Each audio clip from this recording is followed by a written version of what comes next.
Hello, everybody. It's good to be back. I know that I haven't been on here for a while, so hi. And next to me, you can see the amazing Garry Birtles, and we're going to be talking today about football, something that we both are very passionate about, and something that I think Garry has definitely excelled in more than I have. That's for sure. So, Garry, welcome to the show. How are you doing? Thank you. Yeah, good. Very good. Pleased to be on for you. Absolutely, I'm really honoured to be able to interview Don't be you. I know daft. you've done. I'm a carpet fitter from Chilwell. You're a legend. I'm a You're a carpet legend. fitter Trust me. from Chilwell. I was a good carpet fitter, by the way. Well, yeah. Yeah, yeah. Still got my I tools, think. so I still do a bit now and again. Oh, well, you know what though, Garry? I mean, I do. I think I do need a new carpet in my studio, so I might have to get in contact with you about that Keep one. my That's big mouth amazing. shut, shouldn't I? I didn't know that you were a carpet fitter. I did not Yeah, my know dad that. was a floor layer. He was a floor layer all his life, and when I got turned down by Aston Villa when I was 15, I had to come back, had a month's trial, and I had to go and get a job because mum and dad had moved house. I'd got nothing going on, so I went down to the Labour Exchange in Beeston, and there was a job for a floor layer on 12 quid a week. So I took it because it's what I knew my dad did, and I did that for 5 years. Okay, so that's a really good starting point. I think talking about how it all started. So obviously you weren't into football straight away. You were doing that job first. Well, I love football all my life. From a Yeah. kid, all I wanted to do is play professional football, and it all started at school. I got my first medal for the Cubs, third Chilwell, many years ago, and a friend of mine, Alan Birchinall, was a player then, Notts County, and he presented with me with my first medal. So I remember all that quite well, but not a lot in between. So during that time then, so obviously it starts, of course, every kid, they have that moment that kind of ignites their love with football. Maybe it's going to the first football match. Perhaps it's when, mum or dad puts them in a Saturday league team and you get to play with your friends for a bit. But then it kind of becomes a little bit more serious because I know that some people, including myself, have just always said, I'm just going to play it for the fun. I know I'm probably not going to get very far, so I'm just going to enjoy it. I don't have that same drive to become a professional footballer. But for you, at what moment did you have a realization almost, or kind of an inkling that potentially you could become a professional footballer? Well, my dad was, a big advocate of helping me no matter what I wanted to do, and he knew I wanted to play football. And when we went on holiday, we'd play head tennis on the beach. We'd get a ball out every time we were on a beach or anywhere else on a football pitch. And he was a big part of my love of football at that particular point. And like I say, I started playing for the local team, Attenborough Colts, who my son went on to play for and manage, James. And it was just not even a gradual thing. It's something I just wanted to do so much because Forest at the time, I used to go down with my dad in the Trent End. There was a children's pen in those days, what they called it, and you stand on a box. So I used to do that, and they played Valencia Forest in the friendly this season at Notts County, and I remember watching Forest play against Valencia in one of the cup competitions years ago. So that's how far it goes back, and it was a gradual thing after that. I was a left winger to start with. I wasn't a striker. John Robertson would be giving me stick if he knew how bad I was. But it's a position I played, and I was particularly good, so people thought. And I got in, started playing for the school team at College House. That was my school. Just loved everything about it. Let my schoolwork go to pot because of it. When I went to Oldham and White, I finished bottom in the class, and my parents went mad. The teachers weren't happy. But the following year, I got the progress prize, and my football still was okay. So, any kids listening to this, you can do both. You can do your educational stuff, and you can take part in sport. I didn't see that at first, but I realise how important that is now. And then I was playing on Inham Nut Rec. There's two pitches there, still there, thank goodness. And there's an allotment behind the railings, behind the goal, one of the goals, and one of the guys there, a guy called Les Rowbottom, he was a scout for Aston Villa, and he watched from behind the railings, saw some potential in me, and as I say, I went for a month's trial there, stayed in digs there with other players, and it didn't work out for me. I got turned down, as I say, then came back, and then the real world hits you, and you have to do something about it, and you have to earn money. And luckily, I got a second chance. 4 years later, 5 years later. That's amazing. And all these places that you're mentioning, it's like, oh gosh, these are like 2 minutes away from me, Yeah. amazing places. Because And I'm they're a still Beeston there, lad which as is well. brilliant. Yeah. I mean, I was, brought up on the Inham Nook Estate, which was fantastic. It's a real breeding ground for very good footballers. We used to play 15 aside and get in late at night. I used to get, the hairbrush from my mother because I was half an hour late and all that sort of stuff. But that's how it was. It was a great community. It still is. Still see people from up there. I'm proud of where I come from, and it just proves that you don't have to come from a better background or whatever to be able to realize your dream. No matter where you come from, you can do it if you want to. I really like that stuff. And also you played for Attenborough Colts as well, which is a good place for footballers to come from. I play for Attenborough Colts as well. And That's my my grandson team. does as well. So it's great that the history's still going on, which is really nice. So, mate, you've got your whole family playing for Attenborough Colts. This is Yeah. absolutely incredible. I love it. And Attenborough Colts obviously the best team in that area, I must just say. But you mentioned that, it didn't quite go to plan with Aston Villa. I do want to talk a little bit about that because nowadays a lot of kids do want to become professional footballers. A lot of kids do devote themselves to it. They'll, even from a young age, they're going fully at it. They got social media accounts and they're training every day. It's incredible to see. But unfortunately, a lot of the time, kids are rejected, and I just want to know how you dealt with that, because I know that you got a job, but kind of nowadays it's almost like kids, if they get rejected, it can just be, that's it, that their life's fallen apart. They worked so hard for it. Well, I think the difference from when I was in that situation to what kids are now, maybe, I didn't play it for the money. None of us did. We played it because we loved it and we wanted to win things, pure and simple. The money wasn't there. It wasn't what it is now. So I think a lot of, the draw of football now is to do with money, which is sad a little bit because it's a fantastic profession and you're so lucky. Only a few get the opportunity to be able to play professional football in no matter what leagues they are, when it goes down to, League Two. And, I'm eternally grateful for every moment I had in the game. And, it's a big knock for you when you get turned down because you still think you're good enough. And when I got turned down, like I say, I had to come back. Parents had moved house, no job, no qualifications. Mum and Dad let me miss my GCEs, as they were called in those days. And, I can't thank them enough because a lot of parents wouldn't have done that. They'd have said, no, you've got to get your exams done. A friend of mine, he was a terrific player, centre half, would have made professional football. But his dad wanted him to have his education, so he missed out. And I'm convinced he could have been, a pro without a doubt. It was that good. So that was a difference at that particular point. And then I started playing for Long Eaton United and Long Eaton Rovers. Long Eaton Rovers was on a Sunday afternoon with all the local lads. It was fantastic. Long Eaton United was, I was going to say more serious, but Sunday was serious as well because we were very good. On a lot of the players who played on Saturday played on the Sunday as well. But I was so lucky. I went to Clifton All Whites to start with. They were the best team in the county at that particular point. I say I played for South Notts. So I was lucky in that respect. And the chairman, God bless him, John Rayner, he was the chairman at Clifton All Whites. Then he moved to Long Eaton and took me with him. And had it not been for him doing that, I wouldn't be sat here talking to you now, because I nearly signed for Peterborough, because John Barnwell, who was the manager then, with a guy called Noel Campwell, they came to have talks with me at Gedling, where we'd been training. And John Rayner was in the dressing room with the four of us, and he whispered in my ear. He said, "Don't sign anything yet." He said, "because I've heard Forest are interested." So again, I've got so much to thank him for, because if I'd have said yes then, again, I probably wouldn't have been sat here talking to you now. And then I played in the FA Cup qualifying game against Enderby Town, the Leicester team. I don't think I think they were Leicester United after that.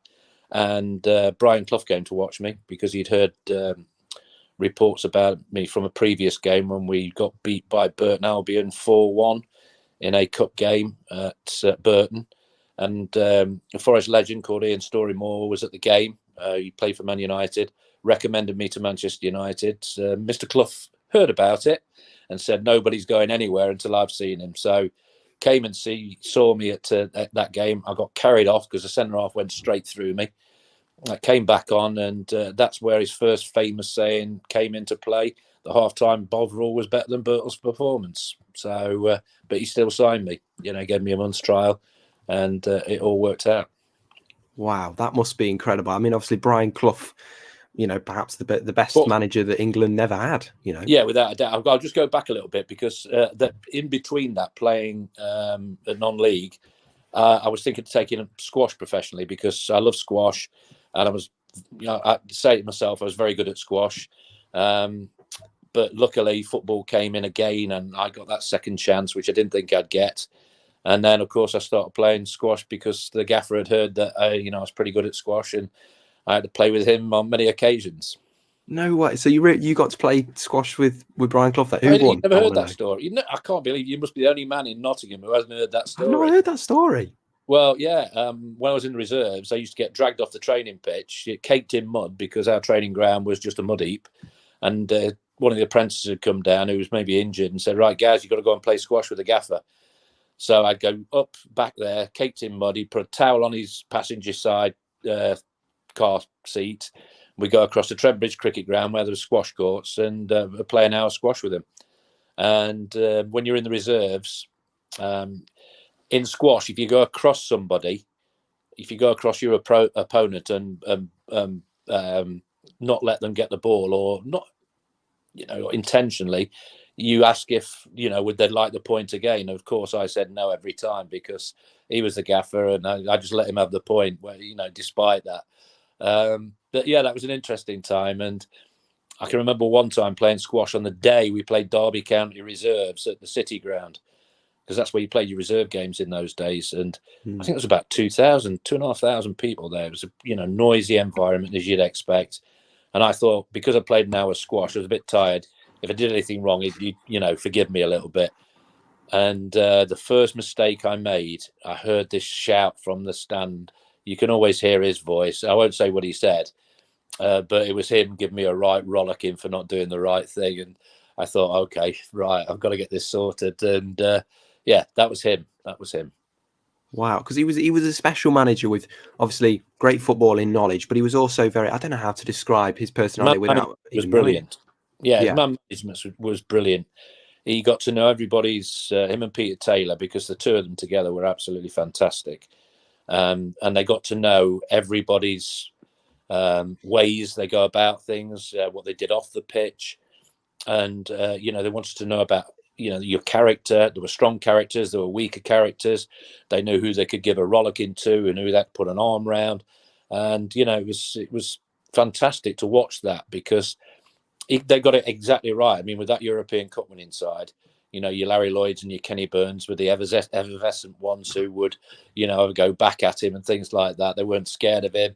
And then there was me, Tony, and Viv. Maybe the three Nottingham lads were a little bit meeker and milder at times. Maybe not now, but that time you got the three lads or four lads. Four? John Ahead, John McGovern, Archie Gemmell, who came from, with him all the time, who came through from Leeds Derby. So, they knew him anyway.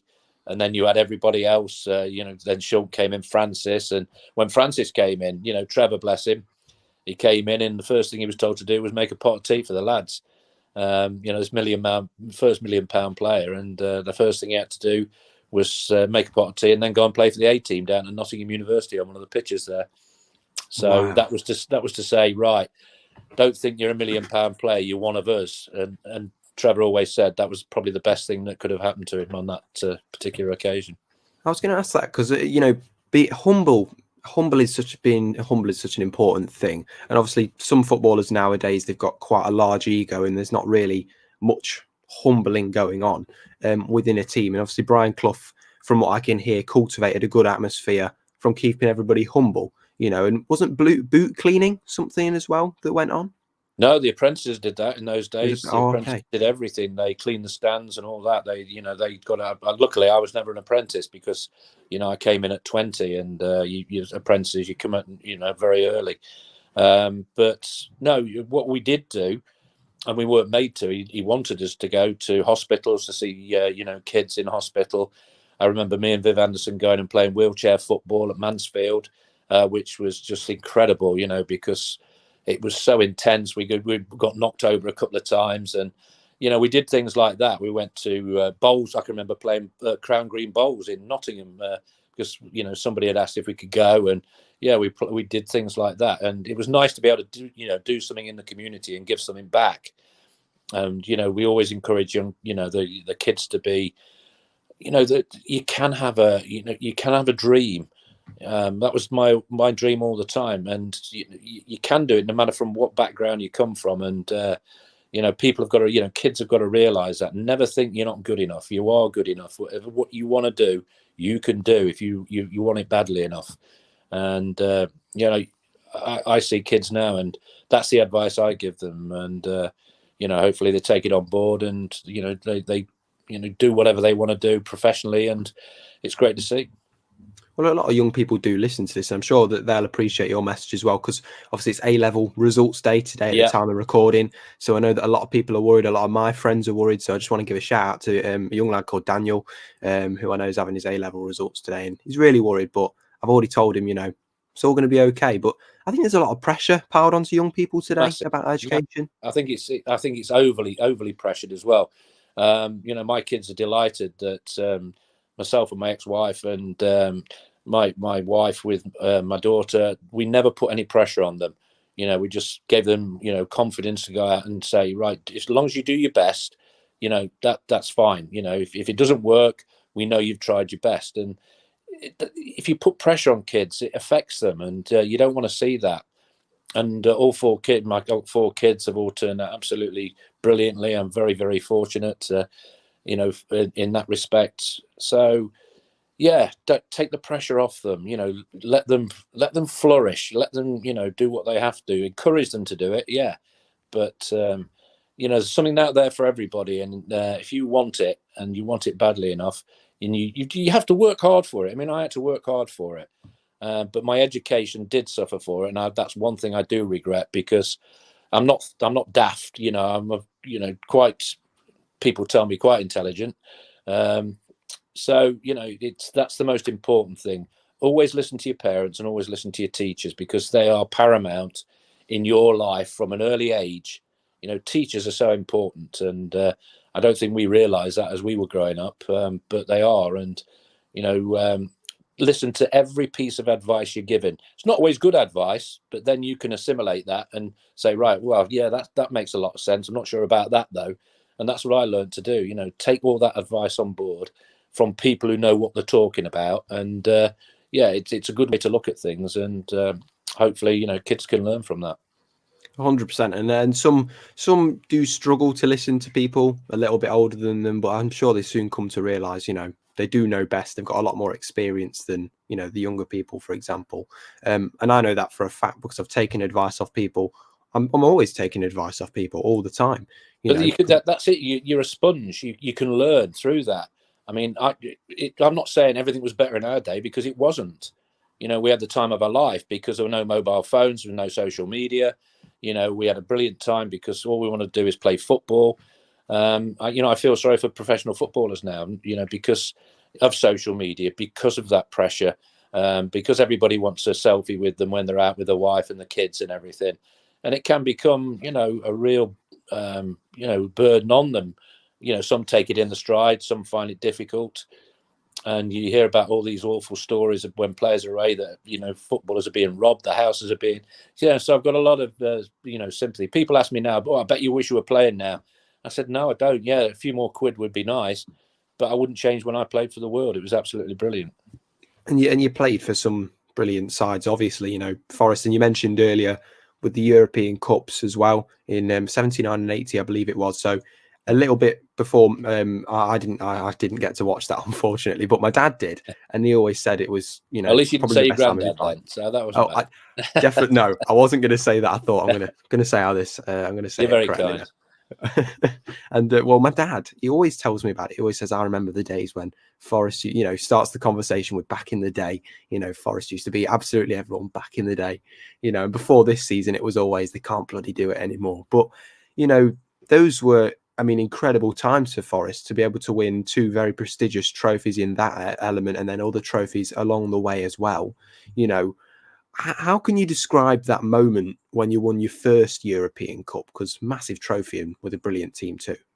Well, you have to put it into perspective. When Brian Clough came to Forest, I mean, I was out on a night out in Nottingham at the place called the Palais de Dance. It was called.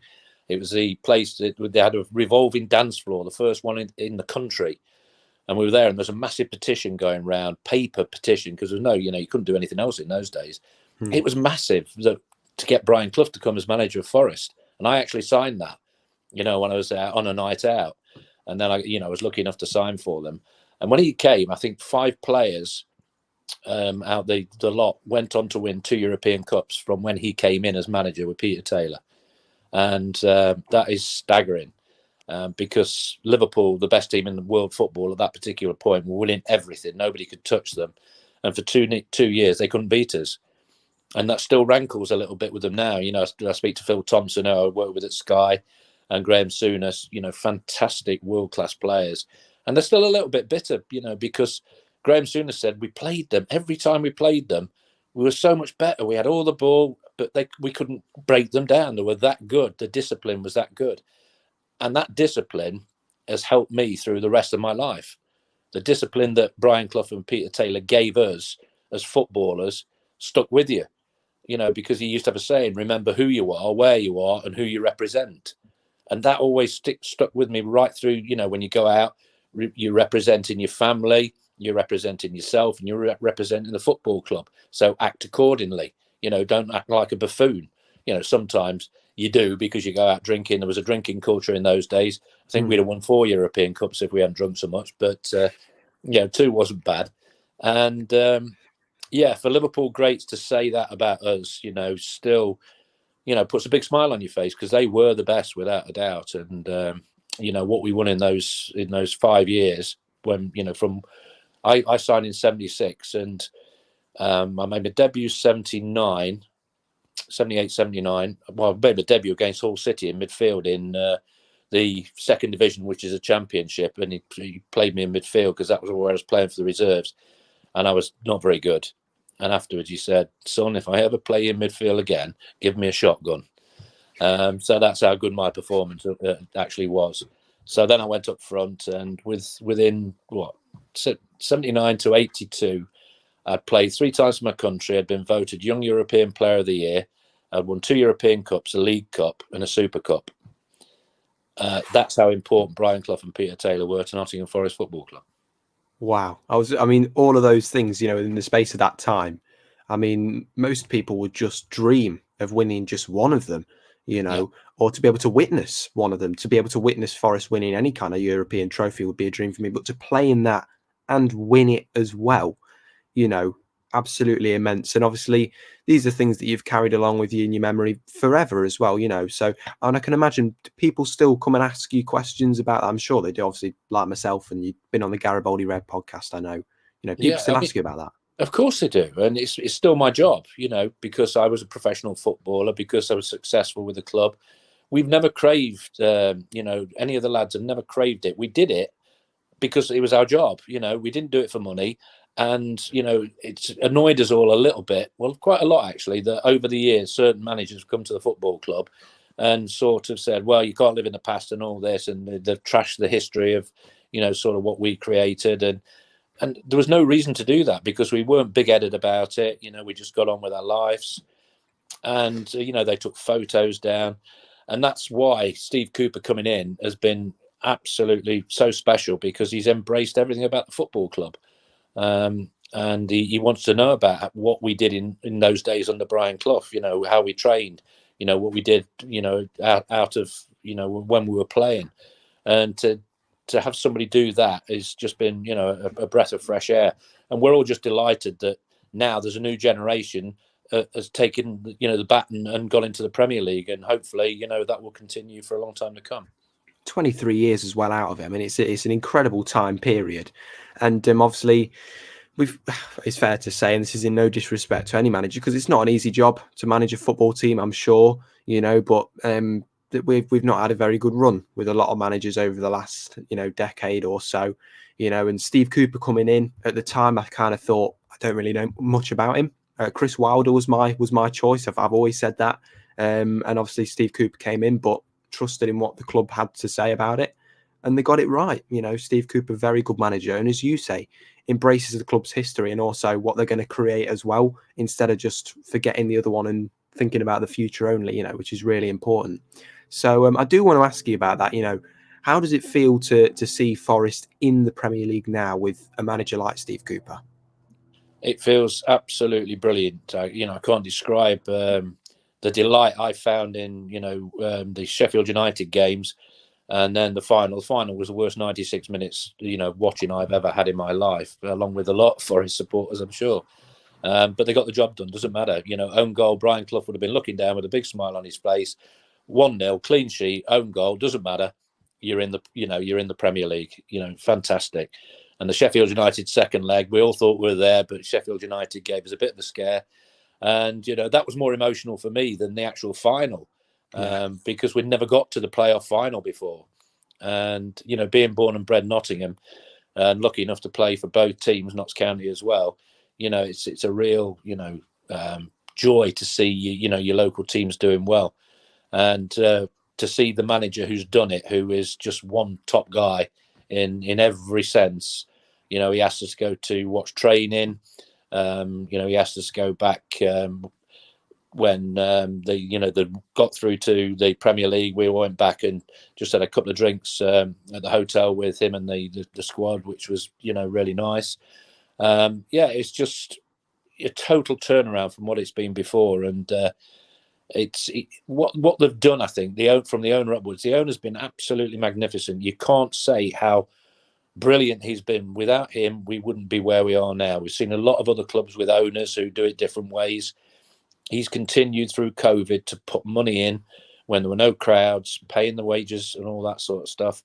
And then you've got the chairman, Nick Randall, who's there. He's tremendous. Everybody off the pitch seems to be in the right positions. And I think that's so important that you get that right as well, because you've got to marry the two up. If you get one right, and the other's not right, it probably doesn't work as well as it could do. But at the moment, it's a fabulous place to go, and it's just put a smile on the city of Nottingham, and it's great for that as well, because commercially for business in Nottingham, it's going to be fantastic as well. And to get those 3 points, gives everybody a lift. And I throw this one. I went to see my grandson, Oscar, who was doing the football training that Forest put on at Rushcliffe School. And I went to pick him up, and Toffolo and Harry Toffolo and Lewis O'Brien were there handing the certificates out. And I thought, how good is that? I've been before and there's been no players there, the other ones in previous seasons. And you think, well, is this down to Steve Cooper? Maybe that the players are there, and they didn't look fed up or anything like that. They were there, they were very engaging, and it was really good to see that was the case. And that's what Nottingham Forest is about at the moment. It's good to see that return of positivity, because I can't remember the last time that I was, if ever, throughout my life, where I've actually been truly happy with a Forest season and gone, do you know what, that was amazing. I don't think until last season I've ever had an experience like that. And as you say, that Sheffield United game, for me, took more emotion out of me than the Wembley one. I don't know what it was about. It was just, I was tired by the end of it. I got home and I was straight in bed. I couldn't deal with how the emotional overload, then the penalties, it was unreal, It was because how important that was, because so many times we've missed out on, getting through to the actual playoff final, and we actually got there. And I think that's why it was so emotional, that we thought, oh, not here we go again. We're going to get to the playoff semis, we're not going to do it again. But the positivity that Steve Cooper emits is just incredible, and he's just such a nice guy with it. Watching training was a real eye opener. Invite us, 4 or 5 of us down, we stood watching. And it was all down to him. He did a session at the City Ground as well when the weather wasn't particularly good for the training ground. And he took the whole thing. Yes, his backroom staff were there as well, helping out. But, he took complete charge of what was going on. And the response he got from the players, you watch, because as ex-players, you do watch what players do. And the response, was staggeringly good. And you have to give the players, the the credit for that as well, because when Steve came in, you still got a lot of the team that had failed before, and to turn it round from 1 point, bottom of the league, to almost automatic promotion. Had it not been for the Bournemouth, the linesman, we might have got there. And he was a Greek linesman apparently, a Panathinaikos. Oh dear. Yeah, so I was told. But yeah, you forget about things like that when you're actually there. So to get us into the Premier League, and his pedigree was always there for people to see. Liverpool, England under 17, and we all know what he did. At Swansea, he got him in the playoffs, so he knew exactly what he was doing, what he needed to do, and he's really good with young players. So that bodes well for the academy as well. So it's just it's just a great place to go down to at the moment, because it's being run from top to bottom really well. And I was going to say as well, I think there's it's good to see a kind of ambitious, realistic, and positive culture going on, because I think the problem at the club, from what I could have seen, over the past few years, is I don't think it was an ability problem. That he came in. Those players like Jed Spence that nobody really knew about. Middlesbrough just kind of threw out as just another play. Just chuck him out on loan, and Keenan Davis when he came in, and James Garner, just kind of thrown about by United, which they've now looking like they're going to give up on. All these players, they had something in them, but it just took the right coach and person to bring it out of them. So do you think we can give credit to Steve Cooper's man management as well during his time at Forest so far? Well, that's what, people say. Always ask the question, how does Steve Cooper compare with Brian Clough? I don't think you can compare anybody with Brian Clough, because he was a total one-off. But what you can take from what, when you talk to him, when you watch the training, Brian Clough always used to say, respect your opponents, but don't fear them. You're better than them. And I don't care what you can't do. I only care what you can do. And as a player, when you hear that, you go out with total confidence. I'm not bothered what you can't do. All I'm bothered about is what you can do. So you go out with so much confidence. You don't go out thinking, oh my, if a manager said, right, you've got to do this, you've got to do that. That is basic. I'm not bothered what you can't do. All I'm interested in is what you can do. That's why you're on the team sheet. Go out and do what you do best. And I think Steve, it's the same mantra with Steve. And you can see it within the players. They go out and there's no fear. There's no fear. There was always going to be fear in the playoff final. It was always going to be nervy, because it's a playoff final. And if you're not nervous, you shouldn't be playing football, because, that's how it can affect you. But yeah, I think that's, the mantra Steve has got. The players respond to that. And you can see the enjoyment when they get out there on the pitch. It's there for everybody to see. And obviously, I agree in it. It was a tough start against Newcastle, obviously, and there was a lot of some fans giving the players stick, which I didn't understand. And then it was like he almost went from having the switch at 50% to turning it up to 100, against West Ham. And coming into that game, though, he said on Sky, which was really important, he says, "We don't fear West Ham. The players don't fear West Ham. We're just ready to go into the game." And obviously that kind of links to what you've just said. I didn't hear that. But that's exactly, what I was trying to say. And when the fixtures came out, I was asked, by certain people, it's a good start. The fixtures, Newcastle away, West Ham at home. And I said, hold on a minute. I said, look what Eddie Howe did with Newcastle last season. They were in dire straits. Eddie Howe did a great job. I said, look what David Moyes has done with West Ham. He's put them up there, competing with the big boys at the top. That takes some doing. They are not going to be easy games, because the nature of the Premier League tells you that. And sure enough, went to Newcastle. We didn't have a shot on target. But what I loved about that, the response, the reaction. If you don't get reaction and response after, maybe going through everything with a fine tooth comb, which I'm sure Steve and his staff did, then the players saw that, responded to it, and they were full value. People say, yeah, they rode the luck a little bit. But every team's going to ride the luck, this season at some point. Even Man City will ride the luck, or Liverpool. That's going to happen. But I thought we saw the game out brilliantly. Thought defensively, when Cook came on as well, I thought the discipline was terrific, because they've got some good players, West Ham. Antonio's, he's a massive threat. We've seen that over the seasons. Declan Rice, Lewis O'Brien was the man of the match. Declan Rice, I thought, was their best player. So, it just shows the mentality of the players from learning from that Newcastle game going into the next game. And you've got to learn again going into the Everton game. It's a full learning curve. It's not just, all right, okay, we beat West Ham, we can do the same again. You know, Everton might be, because they're favourites to be down there again. And everybody's saying Frank Lampard's, the first manager that's going to get, the sack, which I sincerely hope he doesn't, because you don't like to see that.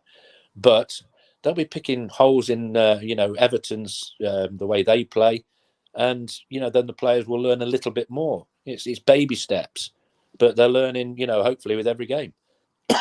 Well, definitely, and this is it. And I've said and on many of my streams, and also speaking to people, I've always said we should go into the Everton game thinking, I think we can get points from this 100%, but we should also go in there thinking, as you said, respect the opponent, but don't fear them, because Everton, they are going to be a good side when we play them. They've brought in a couple of players, or they're going to be bringing in some players. So, and obviously they're going to want to stay up, so they know that every single game counts, and especially at the start of the season. So they're going to be hungry for it. They're going to have the motivation to win that game, but at the same time, so are we. So I think it's going to be a really good battle. I don't think it's going to be one-sided by any means, but it's going to be interesting to see it. Without a doubt, and they'll think, well, Forest have come up from the Championship. It might be our chance to, put some good points on the board. But Forest, after the West Ham win, will think, we can go there, play with no fear again, and learn from the away, experience at Newcastle. Because you have to learn. If you don't learn, then you shouldn't be out there. It's a big learning curve, the Premier League, and the best players in the world are in the Premier League. So, that's how difficult it can become. But if like I say, we're all sponges, and listen to advice. And Steve will be working non-stop, this week, you can guarantee, to make sure everybody who starts that game is so well prepared. It would be ridiculous, and you'll see a very professional performance. And absolutely, and also I think confidence was a big part to play in the Newcastle game as well, because obviously it was the first Premier League game in 23 years, and obviously, as you say, Newcastle, they're on the stride. They're expecting to potentially get some form of European matches next season, so they're hoping to get into that kind of top 8-7 area. But I do want to ask you then, because obviously you saw Taiwo Awoniyi in particular play on Sunday against West Ham, and then obviously Lewis O'Brien as well, who was fantastic. A lot of players I thought came out of their shell quite a lot. Harry Toffolo as well, despite all the criticism, they played really, really well. So do you think that having a home atmosphere and just having someone chant your name is just so important and can make all the difference? Well, a friend of mine came up. He's a West Ham fan, lives in Southampton, but he's from London, and he's always supported West Ham. And he watched the game. He was looking forward to the atmosphere, because he's heard about the atmosphere at the City Ground, and he was just amazed by the Mull of Kintyre thing, the noise, the constant noise that reverberates around the City Ground, and that is it is some noise to go out to play under. And people ask you, can you hear what the fans are singing? No, you can't, but you can hear the volume. The volume at the City Ground is just so very good at the moment. And Steve Cooper said, the hairs go on the back of his neck when Mull of Kintyre comes on. You can understand why. It does for us all. We all stand up. I was in the director's box, and you're singing it with the fans, because that's what it is. I'm a Forest fan, always have been, and I was just lucky enough to play for the club as well. So. Yeah, I think home form this season, home, support. Our support away from home is magnificent as well. It always has been, but obviously you don't get as many away from home, and there's a reason for that, because the home team want to have that advantage of noise levels, decibels, all that sort of stuff. So yeah, it will be every game they'll try and make it as difficult as they can for opposition. Just go back to last season, we should have got something out of the Liverpool game. We beat Arsenal, we beat Leicester. No, they weren't flukes, and they put good teams out. So we got that. I think that helped us going into this season, that we know what to expect, maybe, and we can hopefully move on from the West Ham game and take it forward. Yeah, definitely. I mean, we had some great times last season. In particular, I remember I started going to watch again, probably around the December time, and we were down there, down there fairly. We still weren't in the top 6 area, but to have watched the games that we played and the teams that we beat, and Liverpool almost, it was Phillips Inkenagel made me cry that night, but it was just amazing. It was amazing, and it did make me sad, after Wembley, thinking I know for a fact that a couple of these players aren't going to come back. I think there's a good chance Jed Spence wouldn't come back, which he didn't, obviously, and a few of the lads, but that's a sentiment thing, and obviously we know in the Premier League you can't have that sentiment, can you? So Not that's at all. really difficult. It must be difficult for Steve Cooper, though. What do you think about that? It's difficult for any manager, anybody who's been promoted from the Championship, and the players know it as well. The players will think, well, as my time up, will I be, kept on? Some have got contracts and will still be there, but the ones whose contracts are up, it's always going to happen because the Premier League is the biggest step up in world football, and obviously non-international wise, and it can intimidate some. Some aren't good enough. I think some realise they probably aren't good enough, but it's always sad that the ones who've got you up are the ones that are going to, fall by the wayside. But that's football. They all know that. We all know that as players, and you just have to get on with it, unfortunately.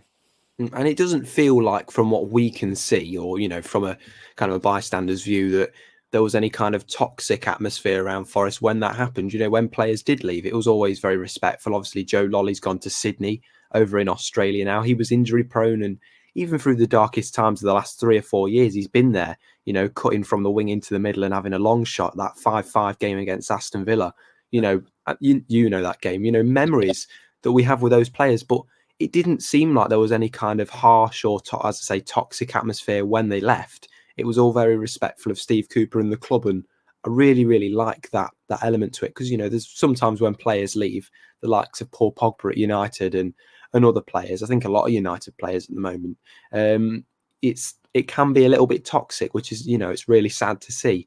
But it's good to see that we've cultivated such a good atmosphere to the point where even when a player does leave the club, they're not being nasty to the boss or to whoever the fans,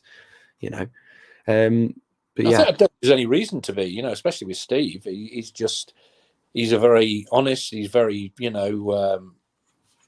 he's a manager who will, if you've got the talent, he'll give you a game. If he thinks you're the best in that position, he will put you there. There's no favoritism. There can't be any favoritism in football, because that is how football works. You've got to work hard to be the best in your position, and you only get in the team if you're the best in your position or somebody else is injured. And I think that's the mantra Steve's brought to the club. If you're good enough, you'll get a game. Otherwise, fight hard to get in and prove that you're better than the guy I'm putting on the pitch on a Saturday afternoon. And I think if you, as a player, if you get that from a manager, you'll be delighted. You get the honesty. You get the brutal truth. But it's not done in, like you said, in a nasty way in any shape or form. Have you heard one bad word about Steve Cooper in the way, players have been let go? No, because he's not that sort of a person. He has to make decisions. Players know managers have to make decisions. I mean, I was furious when I was let go by Forest under Brian, because I got it by a letter. That was the way they did it. But I thought, maybe because of the success we'd had and how we got on and everything, he might have just took me to one side and said, look, I think, you've shot your bolt here a little bit. I'm just going to let you go. But just to get a letter through the post saying we're not retaining you, I thought that was, I didn't like that. And so that can happen in that way as well. But 2 years, 2 or 3 years after I packed in, I used to go down there with John Robertson, and, he'd invite us in. And he said, son, I got rid of you at least 1 year too early. The gaffer did. So, he wouldn't have come out and said that for any other reason than saying the truth, which was nice to hear. But at the time, I didn't. It was the FA Cup final. I think it was Tottenham versus Coventry when Coventry beat them, and I went and played golf on that Saturday afternoon. Never missed a cup final, but I was that annoyed and that frustrated, with it. I thought, I don't want to watch football. Don't want anything to do with football at the moment. So I went and played golf at Woolton Park Golf Course. I remember it.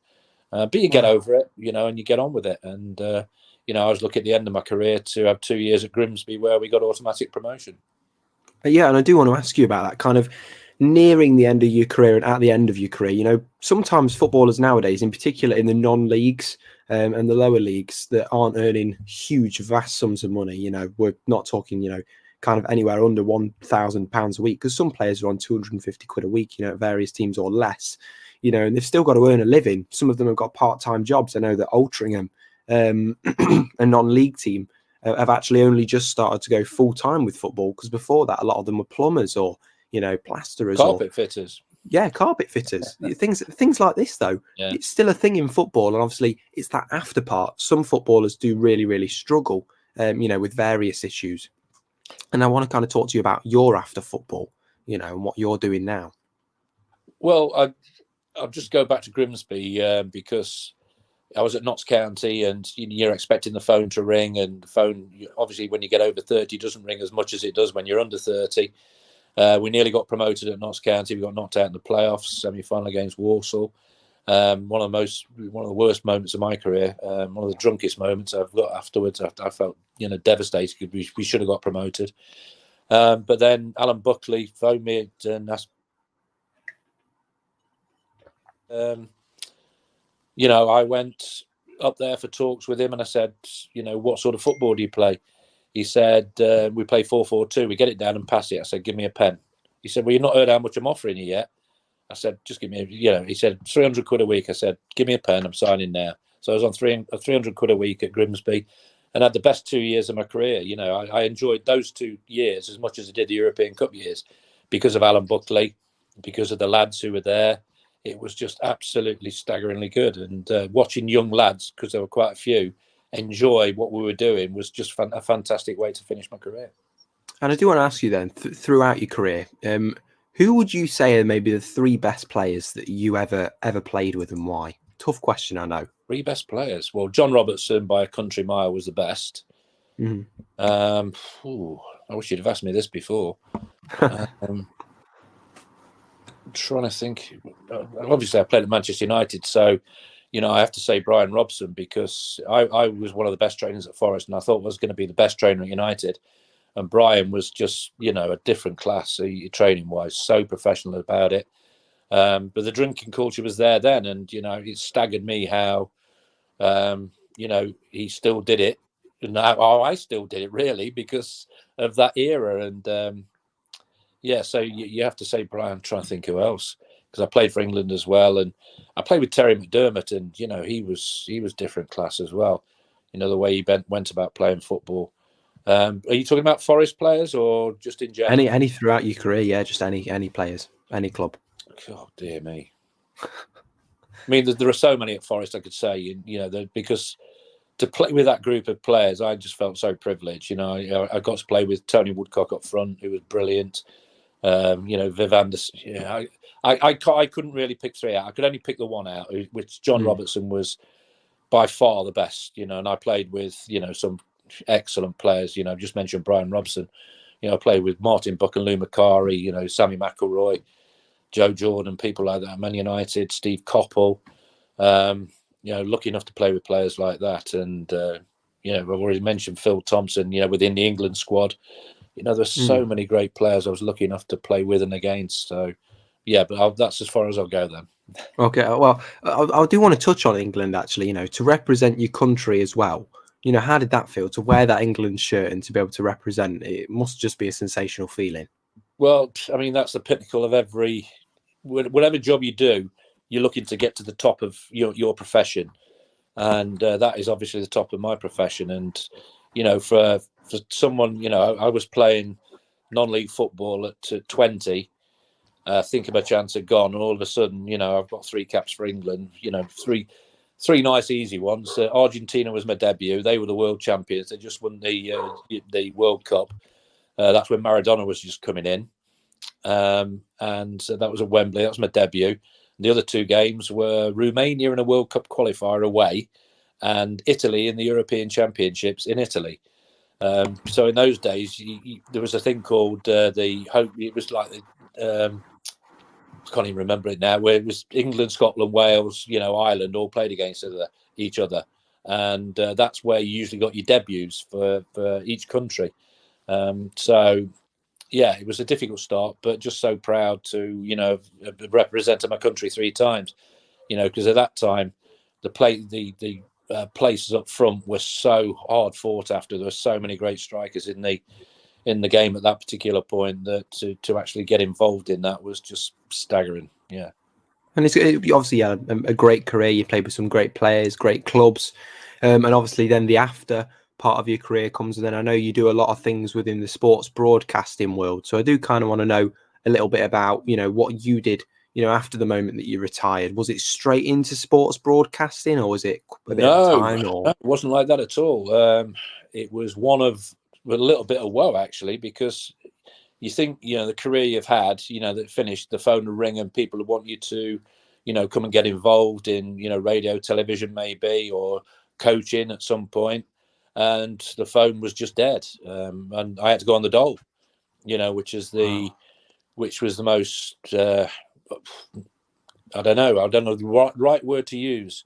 But I went to pick my dole money up at the post office with sunglasses and a cap on, because I felt so ashamed because I'd never done that. My dad had always worked, my mum had always worked, my sister had always worked, and I'd always worked, and to have to do that was just absolutely awful.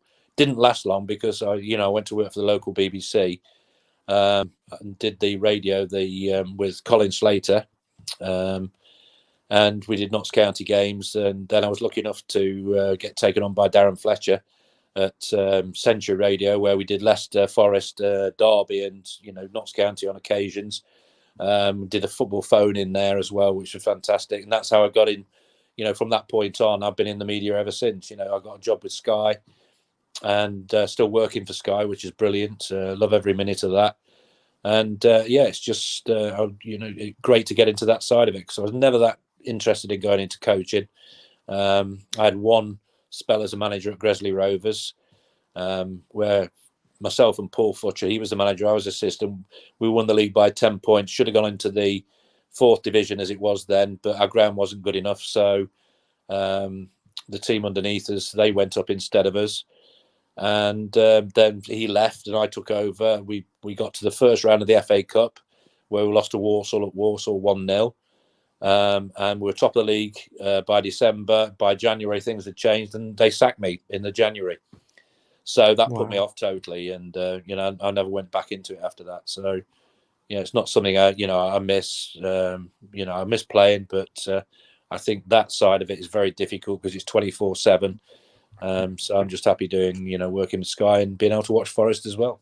I was going to say, I saw you actually I was in the press bit, and the game was going on. I saw that the camera had focused on you I think it might have been the director's area at the weekend, or I'm not sure where it was. My son texted me and said the Andy Hinchcliffe is saying you're asleep.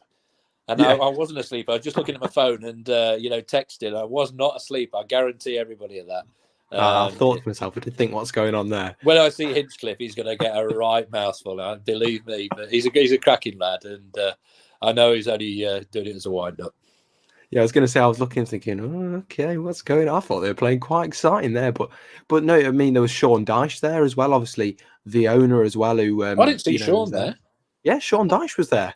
Oh, I know Gareth Southgate was. Yeah, but I didn't know Sean was there. Yeah, apparently Sean Dyche was in. Well, obviously he's a Nottingham lad anyway, but a couple of people had seen him at various clubs and things like that. So yeah, he's been around. Yeah, he was. It shocked me as well. Great, he's a cracking lad. Well, so how would you describe him as a person? Because he seems like such a really, really nice person from what I'm seeing. Obviously, he's such a genuine person. He really is. He's a laugh. He has a go at himself. We try and go out on a Thursday, meet in West Bridgeford. The old lads, Frank, Colin Barrett, Robbo, myself, Johnny Owen, and he came along, and he was fantastic. He was really good, and it's the biggest mistake Burnley ever made, getting rid of him, without a doubt, because you saw what happened to them when that happened, and some crazy decisions are made, and that's why we're so lucky to have somebody like Mr. Marinakis, who's backs everybody to the hilt. And also, I think as well with Burnley, it's like I was watching a couple of interviews with Sean Dyche and the things that he used to do with players and the way that he would treat his changing rooms, and the players within it. He was brilliant. He was brilliant. He got on with the players really well. There's a good atmosphere, even in the tougher times, and it just seemed a bit of a rash decision to be made by Burnley. And obviously from there, it was all just downhill, and doing okay at the moment, but even then, you've not got Sean Dyche with you, you know. No, exactly. And that's how lucky we are to have Steve Cooper, because similar sort of way about going about things. But as well, I think it's good that fans are noticing now that, we are in the Premier League, but there's no doubt that we're not going to be, bulldozing teams or winning quite as often as we were last season. Or we would expect that. Anything can happen, of course, but we would expect that to win a lot less. And it's good to see that regardless of what happens, the club still want Cooper to sign this extended contract for a long term. The fans are still backing Cooper, even when we were 2-0 down against Newcastle.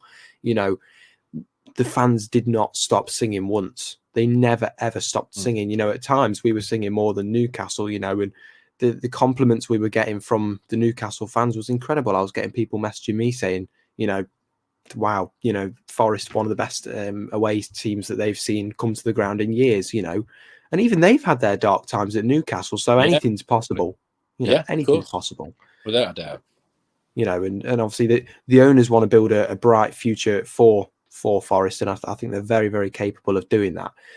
But just before we kind of go, I do want to, say, obviously, you say you're working with Sky, and you get to work with some legends, obviously, from many years ago. Have you had the chance to work with people that you've played against before? I can imagine you mentioned Graham Souness. I can imagine you worked with Graham Souness.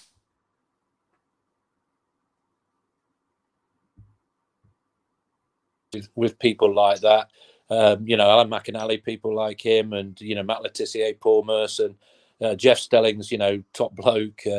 It's just, you feel so fortunate that you've been able to do this. I feel the luckiest man in the world because I've played professional football. I've played all levels, and now working in the media, which has been fantastic. And it's just you feel privileged to be able to do that.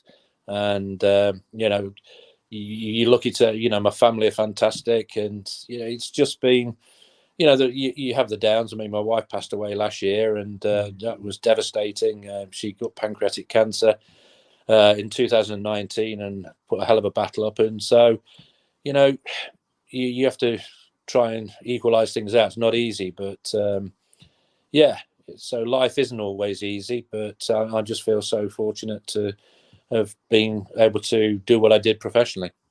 And it's it's good to see that even with everything that is going on, you're still doing great things. And obviously Sky, I'll try and watch you whenever I can on the TV. And it's always good to see when I'm at Forest, see you on the screens now as well.